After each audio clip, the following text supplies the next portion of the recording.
mwifurije kugira ibihe byiza wowe ubana natwe mu biganiro tugukorera umunsi ku munsi. Hirya no hino mu gihugu hagenda haba ibintu bigiye bitandukanye ndetse n'inkuru ziba zigiye zitangaje. Mu karere ka Nyamasheke abantu babiri batwitswe bakekwaho ubujura.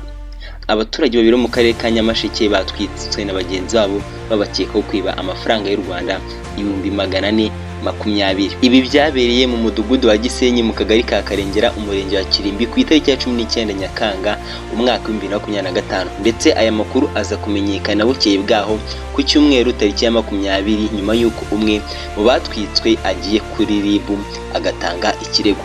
Amakuru atangazwa avuga ko abantu babiri batwitswe bakekaho kwiba ayo mafaranga. Umukozi wo muri urwo rugo ayo mafaranga yibiwemo ndetse yaje no kwiyemera ko ariwe wayibye. Umuturage umwe w'imyaka 83 y'amavuko niwe watanze ikirego avuga ko yabuze ayo mafaranga agera ku 420, akeka ko yibwe n'abaturanyi be.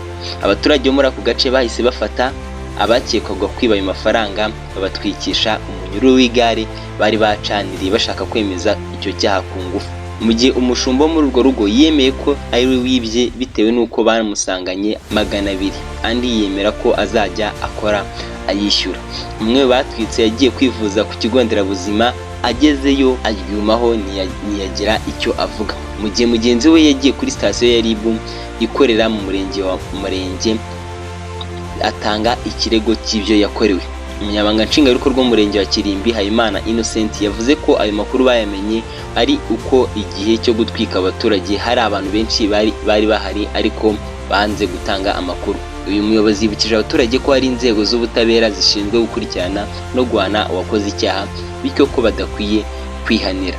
Ikintu nge nasoza mwibariza, ese koko kwihanira birakwiye kuba umuntu yaba yibye ukamutwika? Kamushimire wowe wabanye nanjye ibihe byiza.